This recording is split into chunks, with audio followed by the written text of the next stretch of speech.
Dahil sa pangako ni Lilet na tutulungan niya ang balut vendor na nabangga ni Era at para sa ganon ay mabigyan ng katarungan ang nangyari sa kanya, nagkagulo-gulo nga ang lahat. Tuluyan na ngang nagalit si Atty. Meredith dito kay Lilet at hindi sila naniniwala na si Ira nga ang may kagagawan nito. Pati na rin itong si Bonnie ay tuluyan nang mawawala ang kanilang pagkakaibigan.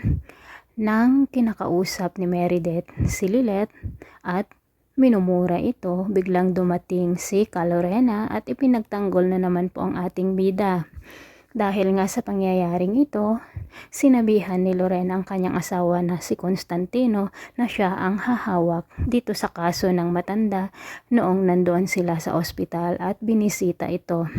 Ayaw sanang tanggapin ni Constantino ang kasong ito, ayaw niya sanang hawakan, pero dahil sa sinabi ni Lorena na dito niya ipapakita kung talagang hindi na nga niya mahal si Meredith, ay tatanggapin niya ang kasong ito. Walang choice si Atty. Constantino kundi gawin na lamang o sundin ang ipinag-uutos ng kanyang asawa. Dahil naman sa video na nakuhanan ni Kurt, ipinagkalat nga nila ito at ito ang magiging alas nga nila Meredith upang sa ganon ay lalong hindi mananalo ang kaso na hawak ni Lilet. At ang mangyayari dito ay magiging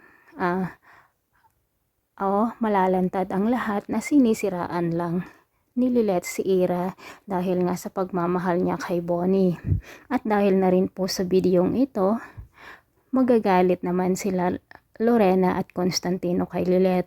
Sasabihin nila sa kanya na siya ang may kasalanan kung bakit nagkagulo-gulo ang kaso dahil nga sa kanyang kalasingan at hindi niya nalaman ang kanyang mga pinagsasabi noong magkasama sila ni Bonnie. Sinabihan naman ni Tinang si Lilet na kailangan gawin niya ang tama at kung ano ang nararapat. Kailangan ipagtanggol niya ang mga naaapi.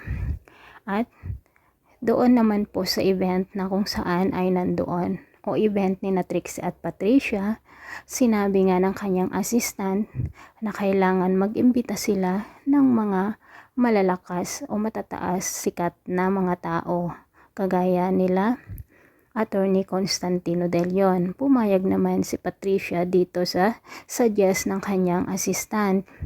At dahil nga po sa videong ito, mukhang matatalo ang kaso at lalo pa si Lilet ang magiging saksi. Ngunit kapag masabi naman ng matanda at kung namukhaan nga niya ang kotse, ay siguradong makukulong naman itong si Ira. Ngunit ito naman ang simula ng hindi nila pagkakaayos ni Bonnie at tuluyan na ngang magalit si Meredith sa kanya na hindi nila alam na mag-ina pala sila. So parang naguguluhan na rin ako dito sa panonood. Pero tuloy lang po tayo mga kapatid. Maraming salamat sa panonood. Bye bye!